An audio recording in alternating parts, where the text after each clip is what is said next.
Shaka Hislop, and you're here at Extra Time TV.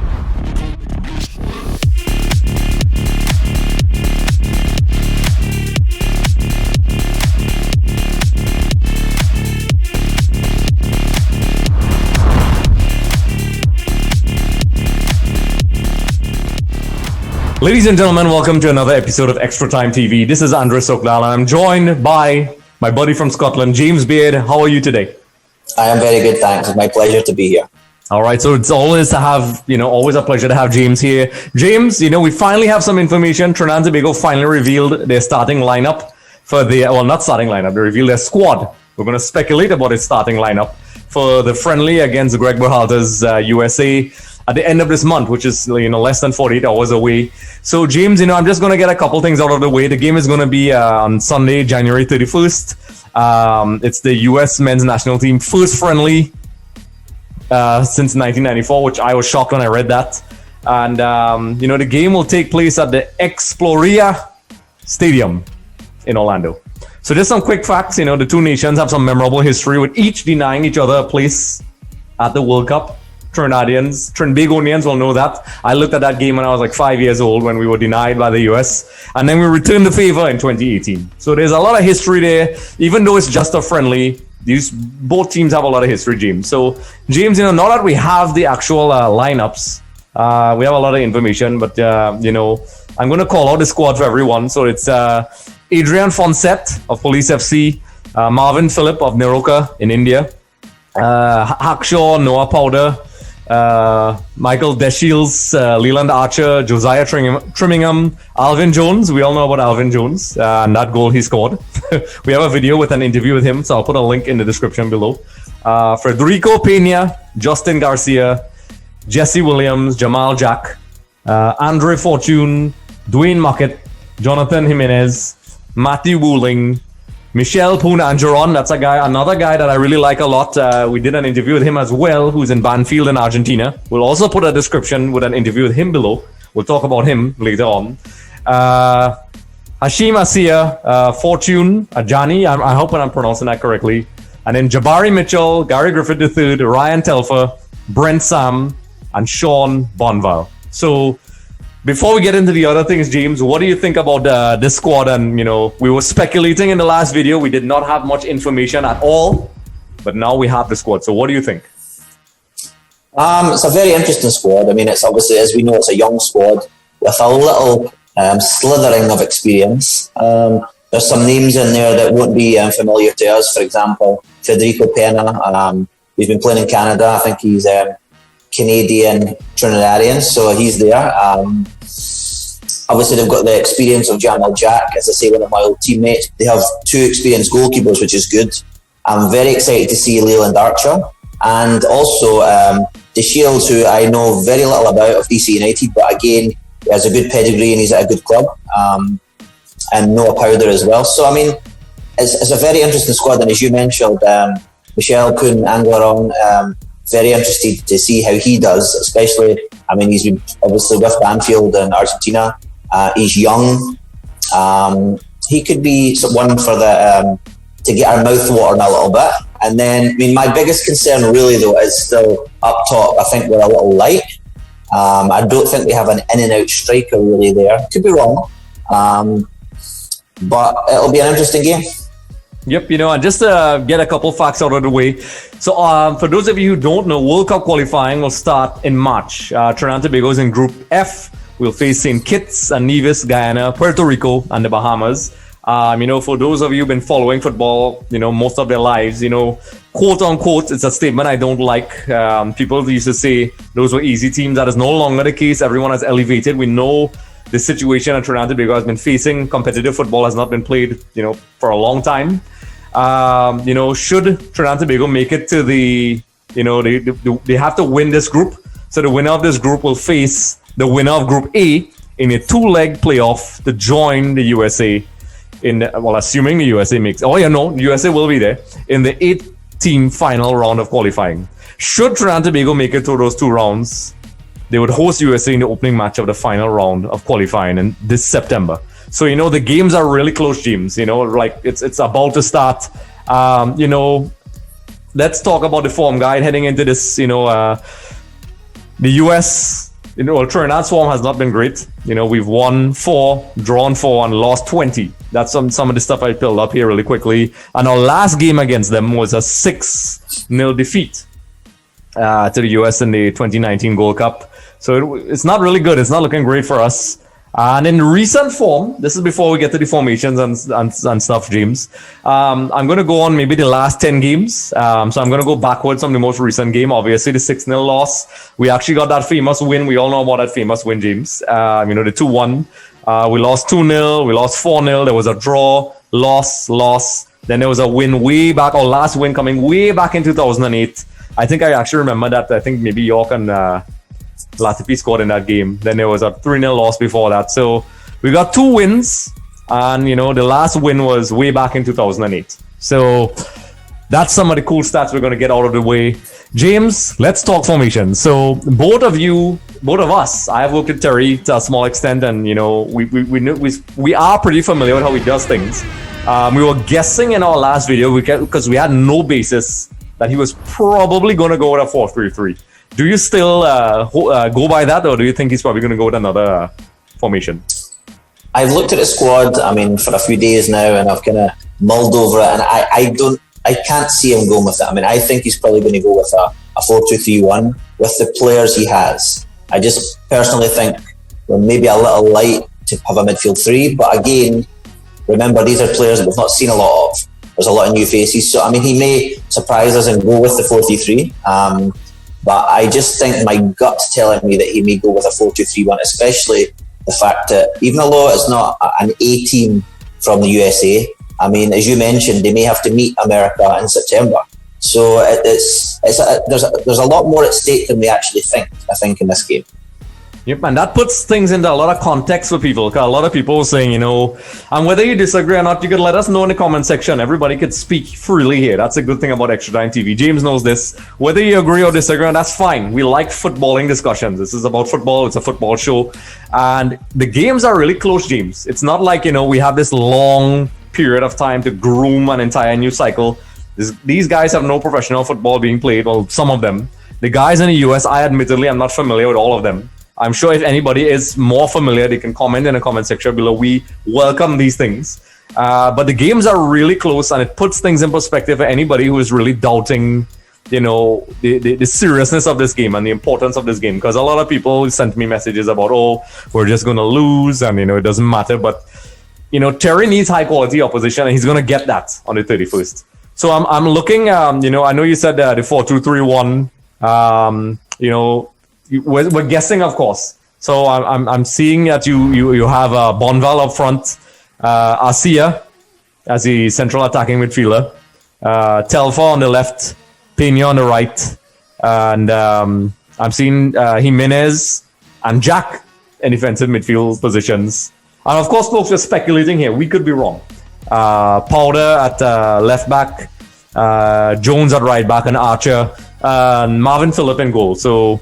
Do you think, let's do a percentage, overall under 50% that he's probably going to go to a lineup like this? We're guessing right now.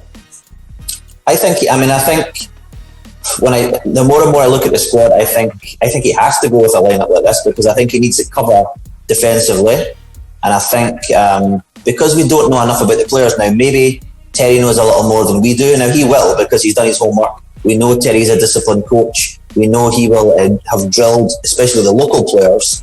So, I just personally don't think we have enough in that midfield 3 just to go with a 3. Hence why, obviously, I think it'll be a 4-2-3-1. But, and even that other slot at the back there, which I never mentioned, I think the Shields, the guy from DC United, will probably slot in there, or Trimingham.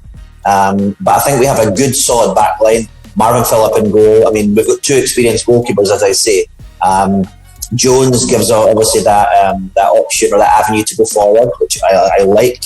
Jamal Jack, as I say, ex-teammate of mine, he can play centre back or he can play defensive midfield.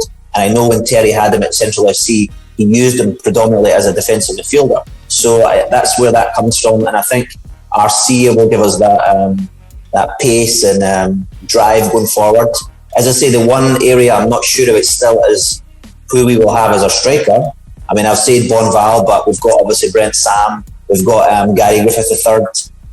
There's options there, but I don't see us having a target man, let's say, Yep, and as you brought that up, ever since a lot of people are very critical of Kenwyne Jones. I was not one of them. I mean, of course, a striker's job is to finish and score a lot of goals. But many, many people, I got a lot of stick for this, but I don't care. I understand why I was saying what I was saying.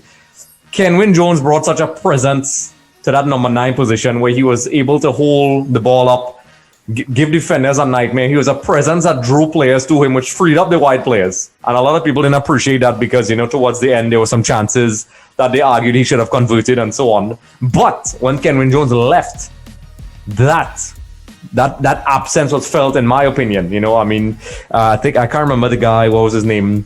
He was from the Super League.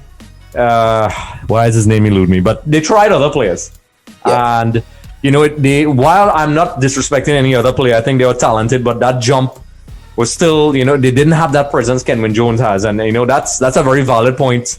We have guys at Willis Plaza and these guys who probably may come back in because we do have a couple more friendlies if what I heard is true after this.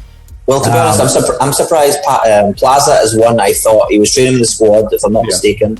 I'm surprised he's not there because he does have size. He can hold up the ball. And something you said, I mean, yes, a target man can score goals, but he relieves the pressure from the other parts of the game. So if he can hold up the ball and he allows, for example, the defence to push, to squeeze up, the midfield to squeeze up, and it helps the team in general. So it's not just scoring goals.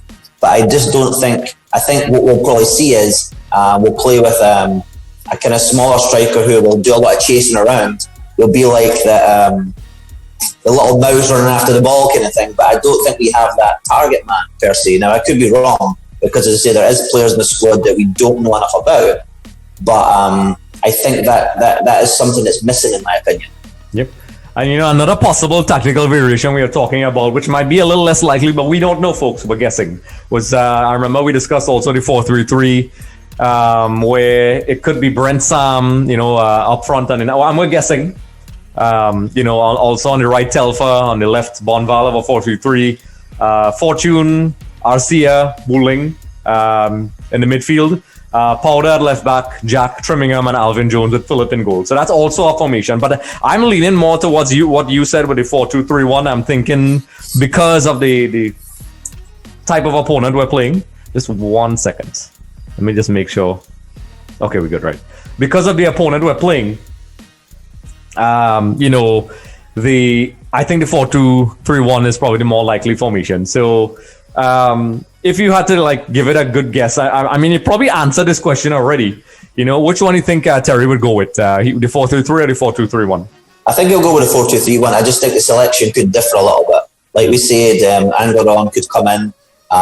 Matthew Lewing has been heavily touted locally as he's done so well in his games. So he could be an option, I suppose. But it's anybody's guess at the moment. I mean, as I say, the guys have been up there. I think they've had a few sessions already. I think they trained today anyway, if I'm not mistaken. So Terry will get a feel of the North American-based players, let's say, and he's probably even still not 100% on his own, starting lineup as well. There'll be that little leeway that he has. I mean, I think defensively, goalkeeper, he's probably picked, but there'll be a few positions that he will be saying, well, let's see what the few days of training gives us. Yep, and also another area from my observation with Trinidad and Tobago football that I've heard previous national coaches address this in different ways and forms and whatever, is that while we have an abundance of very attacking wide players and good defenders, solid midfielders, there's an issue of the midfield footballing IQ that I think a lot of them have been trying to address. That creative guy who links the defense, the midfield, and the attack. That we haven't seen. A lot of players have stepped up, but I've seen coaches play different tactics in order to kind of negate this. A lot of people are saying Justin Sadu would probably be that potential future guy. I remember even at Central FC, guys like Sean De Silva, Atula Guerra, and these guys who are very talented. But the reason why I brought that up, this is a very young team, and I'm going to focus on Angeron from Argentina, or Michel Yannick, as some people call, everybody, whatever. Angeron from Banfield.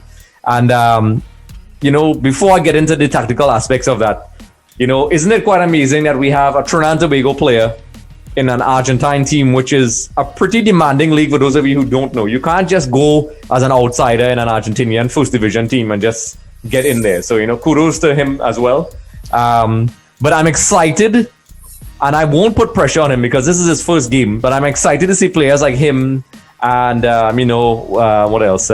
Wu Ling and these younger players at this level. And I'm hoping that, Terry, and I'm sure he did, he explained to these guys, that, this is their first real international game for the first time in a while. That they've been playing some real football. They've all been training non-competitive football. They play the friendlies. And I'm hoping that these guys may be that jigsaw, that little missing piece to our midfield, at least for our future, to make us a bit more creative in the unbalanced in midfield. Because I always had this problem with Trinidad and Tobago football. One issue is that the 60th minute, we always seem to just fall apart fitness-wise. Fitness has always been an issue. It has been brought up by Hart. I think Tom mentioned it a couple times. He tried to work on it while he was here. Dennis as well. And that is also an area that this team is going to have to work with. So we could speak about formations all the time.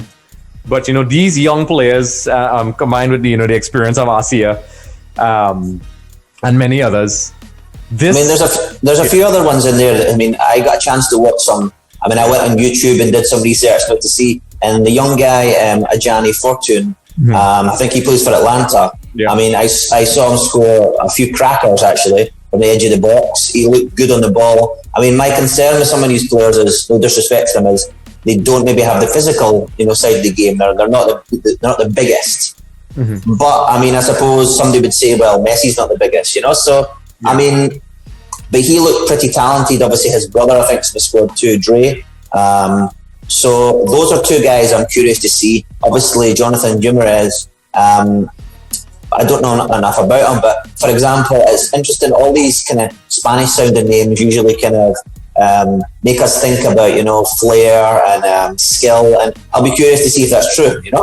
Yeah. I'm excited, listen, I know it's a mountain of a task for our guys, but I'm excited, and you mentioned this before, this is our first real game in a long time. I'm hoping that somebody in there does their job and we can actually see this game for once. Come on, it's all the fans will agree with me here.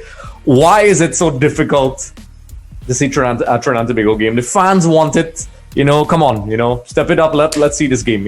I hope we don't have to go and find a site online or something, which will be terrible. Well, I actually got sent something today. I think it's been brought by Flo and Digicel and a few others as well. So excellent. I'm sure we can pop that up on the screen and show them when we're doing this. Yeah. So. Excellent. That's great. Yeah. What we can probably do, James, is we could probably do a post-match. You and I could probably look at the game together safely, of course, folks, following all the social distancing practices. But, and we could have a reaction after the game, that'll be fun. So you guys could join in. We could probably do a live reaction afterwards and have our thoughts, because we really can't, right now we're speculating because this is a new team, a new coach that has been under a lot of problems off the field, which we spoke about in detail in the previous video. I won't get back into it here with the normalization committee and things like that, but it's exciting. So, just to end things off in terms of the tactics, we spoke about the 4-2-3-1, the 4-3-3. I have some issues. You highlighted, the lack of a number 9 striker that we haven't really seen yet. Maybe we'll see in the future. I have some issues with the mental awareness of previous teams would seem to drop after the 60th minute also. Shaka and I spoke about that as well. It seems as that is like the bogey time zone for us. That's when we fall apart, because even in the USA game, I think we did okay in the first half and then we collapsed. And I'm sure Terry knows this, and I'm pretty sure previous coaches knew this as well. And a lot of us could sit on the sidelines and be like, let's do this. You're obviously a guy who coaches, James, so you will understand the intricacies of, it's not just like, okay, in FIFA, let's try a couple players and work on their concentration. It's these are human beings, and it takes time to implement your philosophies and things like that. And to be fair to Terry, just like I was to Dennis and just like I was to Tom and Stephen Hart, this is our trial by fire, not just for the players, but for Terry. And I think, this game, whether we like it or not, a lot of eyes are going to be on Terry for this game. And, I hope that the footballing audience, is understanding that, we can't expect a victory, James. I mean, what do you think? This is not being negative. Now, if we get one, I'm very happy. But, we have to be realistic and even think like coaches. This is a new team playing a very strong team. Can we get the win? Sure, nothing is impossible. But we have to be realistic and take this for the learning experience that it is. But we also must actually learn, because I've heard many people as well when we lose, oh, it's been a learning experience. It's been a learning experience. And then, the same things keep coming up. So, in terms of approach and the results, do you think that it would be fair to judge Terry harshly after a game like this? I think, to me, the result is not the important thing. Yeah. Is there a chance we could win the game? Yeah, there's always a chance. When it's 11 guys against 11 guys, yes, there is a chance.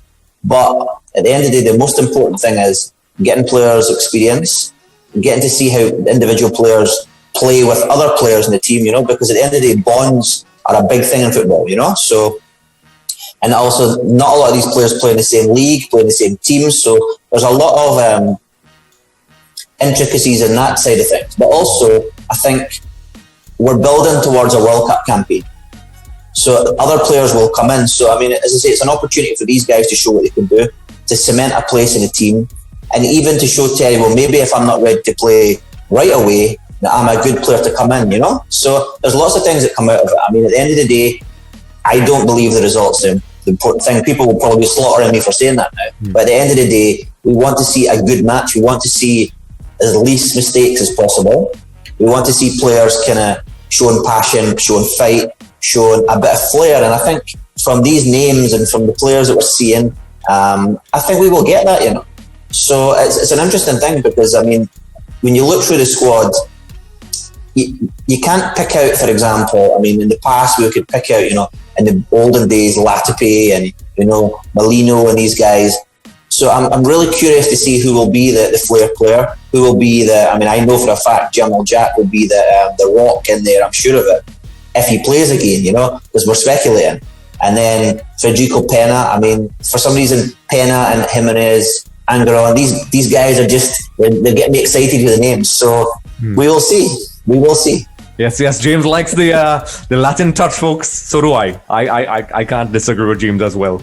And I always believe, you work in coaching, I worked for it in a little while, I still do, with analysis and things like that. And I always believe to truly assess anything, you need, a timeline and a starting point and progression. So, I always thought, like I said this with Dennis, I said this with Tom, and I said this with Stephen, you judge over a period of time. And then you have to take into consideration all the factors, This is not me making excuses for anybody, but, this is hardly an ideal preparation. The time frame is very short for preparation, and the margin for error is almost minimal. It's either you get it right or you don't. So, I think, for the people, the technical committee or whoever is involved, I hope that they are understanding of what is required, and I hope that when people assess this game, they have that in mind, because I think there's a lot to be learned from this USA game. So by the time we get to those qualifiers in March, there would be a lot of,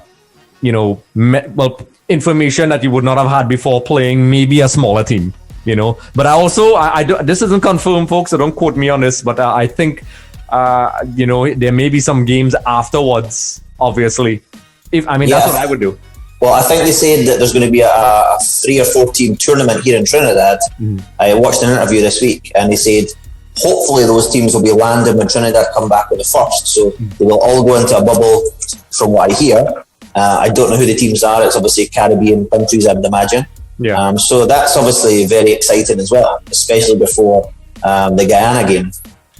Yeah, and that's good, because, while a lot of people are saying the USA friendly is maybe a league too far, I remember when we played Argentina, and a lot of people are saying we're just going to get, 6-0 or 7-0. But I was down there, and I saw a team that became, even though we lost 3-0, and I thought that game was, I thought we did really well against Argentina, to be honest.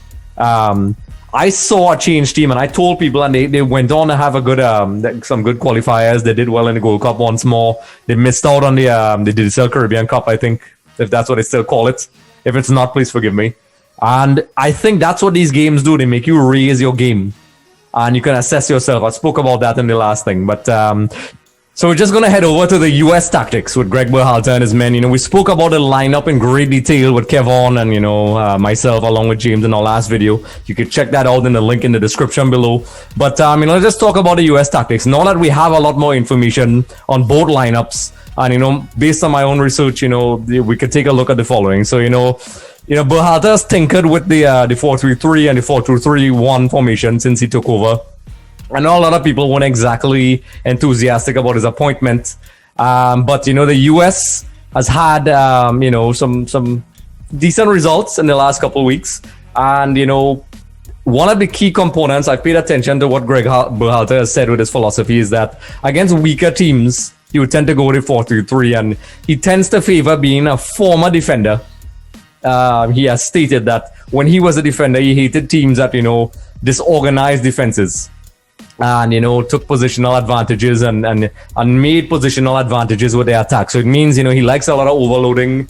He likes teams that clearly are very mobile and proactive, and on the quote unquote weaker opposition, which I don't know if he's that arrogant to assume that we're weaker, but let's say that's one of the scenarios. They're going to come at us with a 4-3-3. That's definitely something that'll be good for our players. And also, I'm guessing, based on the scenario, he can switch back to the 4-2-3-1 formation just like us. So, Greg Berhalter is a very tactically intelligent guy. He explained how he plays his football. A lot of the star players, obviously, are not going to be there, as we discussed in the last video. It's a lot of young players, a lot of uncapped players. So, James, based on now that we have information on both teams, which we did not have previously, do you think that the formations, it's going to be like a 4-2-3-1 for Trinidad and Tobago, and maybe Greg Berhalter, based on this information, is going to start a 4-3-3? Or do you think otherwise?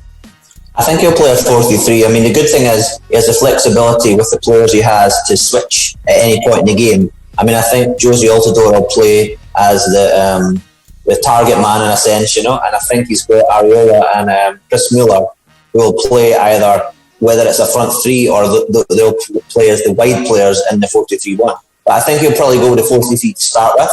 He'll test us out, so to speak.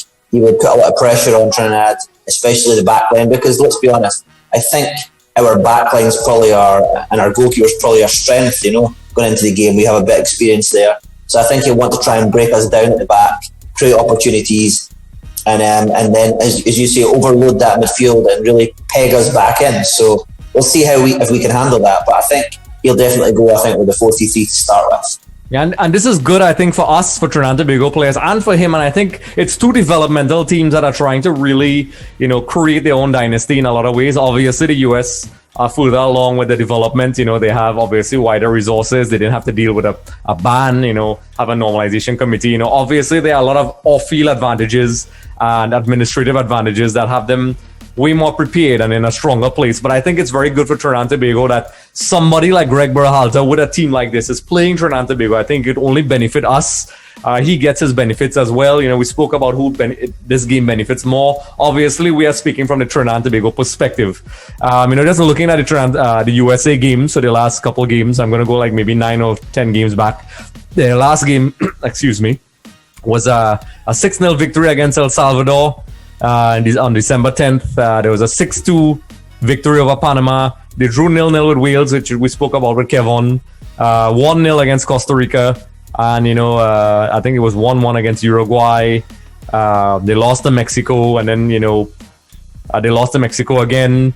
Jamaica 3-1. I was just going further back. But the last 4 games for me are the ones that are really, maybe the last 3 games are the key ones, Playing against Wales is a strong team, 0-0, 6-2, 6-0. So they have a pretty decent record. I don't want to say that they're conceding goals, but a team like Panama, who plays with a lot of pace, seems to hurt them. And, maybe Terry may be looking at that. There's a possibility that we can hurt their defense. And I guess, obviously, Greg and his analytics team must have looked at that. So now that we have all the information, we've looked at both sides of things, the form guide for both teams, possible formations. It's basically new teams to a lot of guys, with the exception of, the US have Altidore on those guys. We have Marvin Phillip. I don't want to do the predictions because this is not a typical friendly for us. We don't do the predictions. But do you think that it's going to be a landslide victory for the US, or do you think it's going to be like, it's going to be a hard fought, victory for them, but we would probably get some goals in? I mean, my heart says that it could be a narrow loss, but my head really says that we're probably going to take a few. I mean, Yeah. as I say, there's going to be a lot of gelling. I mean, we know Terry's a disciplined coach. He's going to demand, the players to go and give their all. But I think it's just going to be a little step too far at the moment. I mean, I think it's going to be a good preparation for the coming games. But I don't think we can really. I mean, as I say, you never know. You can get a penalty in the last minute and win the game. But I think really, if I want to be smart, I say you may lose a few, but at the end of the day, it's the performance that counts. Yes. It's very hard to really predict anything other than a victory for the United States men's national team. I'm not going to sit on the fence. I think it's a difficult game. I think that's exactly why Terry chose it. I know some people would have had a different approach, which I can understand as well. But I think time is of the essence, and I think you don't get better by playing teams that are like weaker than you. Obviously, there's the issue that a lot of people raise with morale, but I think Terry's trying to build the team mentally in his image. He's obviously, we both know him, a mentally tough guy, no nonsense. And I think he's trying to do that with the team. And just on my observations before we end this off, James, Trinidad and Tobago, I think one of my major criticisms, I have a lot of criticisms, and it's constructive, folks, just to get that clear. And it's not to attack in any way or form. But I think the mental aspect of our game is vastly not where it should be. I've seen in many game scenarios at club level, even at the CONCACAF Champions League, where Trinidad and Tobago and even Caribbean teams, that mental toughness and ability to adjust during games is something that we're not there yet. And I think that's a component. Although we spoke about tactics, although we spoke about everything else, that's an area in addition to the physical components, which we touched on in the last video. I think it's something that this game can definitely build character and things like that. And I think with the right coach, this could be a really constructive learning lesson. And, like I said, there's always a possibility we may win this game, but I think we need to look at this game not in terms of winning or losing, but in terms of development. We're playing against a good team. That's like, for example, if we were to play Argentina tomorrow, chances are we'll probably lose that game. And I'm hoping that idea and that way of thinking is transmitted throughout the team, and also all those people on the outside looking in and the nearby staff, because there's a lot of people I see on Facebook, which I think is a bit crazy. They post their comments and their suggestions, and you all are free to disagree. So with all that being said, James, I think it's going to be a good victory for the US, but knowing Terry's style and how he does things, I think those guys are going to give 100%. And I think after the game is when we'll have to ask different questions, which we can do a post-match review of the game. And, after the game, James, you and I could probably have a clearer understanding of what we're seeing. And then maybe a couple games down the line, if we do manage to see them, we could probably draw some more conclusions and verdicts on what we're seeing. So yeah, you're right. I mean, the one interesting fact is, at the end of the day, there's 91 places between the two teams in the FIFA ranking. If you want to be, but it's not those two teams that are going to be there. I mean, it's not the full strength Trinidad team. We don't have all the players to call on. America do not have the same. But at the end of the day, I mean, we want to see a good game. We want to see passion. We want to see fight, and we want to see players really wanting to stake a place for that, a claim for their place. In the Trinidad and the red, white, and black shirts. So I mean. America will be doing the same, and I think it'll be a really good game. I think we'll see a lot of good football. As you said, Terry has a brand. He's very demanding. He's very disciplined. I think we'll have players who know their position. From that point of view, it's going to be a very interesting and entertaining match. Yep, and for those of you who follow Trinidad and Tobago football, things have not been great for us. There's no hiding that our football has not been great. We've suffered a lot of losses. So, teaching this team to be competitive and win and also get to that level is never going to be an easy task. It wasn't easy for the coaches before, and even now with all these conditions, I've mentioned this multiple times. This is going to be a very, it's going to be a tough journey. So with that being said, folks, be sure to like and comment in the comment section below. Let us know what you think about our tactics. Do you agree? Do you disagree? That's okay. We encourage that on Extra Time TV. You guys and gals can let us know what you think about the US team, about the Trinidad and Tobago team. And I almost forgot this, James. You were mentioning players, Jobin Jones and those guys who were eligible to play, but they chose to opt out for various reasons. I think it's good that we're getting to see these younger players, and we have Marvin Phillip in there, who's an experienced guy. I would have liked to maybe have maybe one of those guys in there. But, you know, it's good that we have, like, you know, we have the Levi Garcias, we have the Kevin Molinos and the Jovan Jones that are still around. And that should be promising once this pool develops really well. And I'm sure we'll see different players, because a lot of people mentioned, a lot of people wanted to see Justin Sadu, Marcus Joseph Lobo, as we know him, on the team. But I think he clearly has a way he's going to do things, and I think we're going to see changes. But as this game goes, James, we both think that, you know, the US are going to win, and, you know, we'll definitely discuss it. So I'm going to end this, folks. I said I was going to end it about 5-6 times. Be sure to like, subscribe, comment in the comment section below. Follow us. It really helps the channel when you do that. And let us know what you think is going to happen. And what are your thoughts on Trinidad and Tobago? And also USA for our international viewers. So once again, folks, James, it's been a pleasure to have you. And one more thing, folks. For those of you who don't know, I've been doing work with the Trinbago Knight Riders, which is a whole other sport with cricket. They're going to be launching a video very soon. Be sure to check that out on their Facebook page. It's going to be premiering all over the world, James. I'm going to WhatsApp you and make sure you watch it as well. Some of my work will be there. So you guys and gals, you can let me know what you think. So I'm plugging myself, folks. Shameless plug. Shameless plug. So James, where can the fans find you? On Facebook under my name, James Baird. Right. You know, James keeps it simple, folks, on Facebook. You guys could find me on Instagram, Facebook, Twitter, apparently on TikTok, and all those goofy places at Andre Soklal. So, a little bird told me, and you can verify this is true, because if this is true or not, because I'm going to ambush you right now. The women's job is up for grabs. There's been a lot of rumors about there's a boatload of applications. But the rumor is, James, that you're in the picking. You're in the running for this. How do you respond to something like this? Well, whether I'm in the runner or not, I don't know. But I did throw my hat in the ring. It's a job that I've always wanted. I've been very passionate about the women's game. I think they've had a lot of issues throughout the last few years. They have some talented, very, very talented players. I mean, I got a chance to watch quite a few of the Wolf games over the last few years. And I have been linked with it in the past. So it's a job, as I say, I think I could do a great job there. I have a good staff that I could use if called upon. And I think it'd be a great job for all parties. And I think I could really inspire these ladies to really take them back up the rankings and start to show Trinidad and Tobago on the world map again.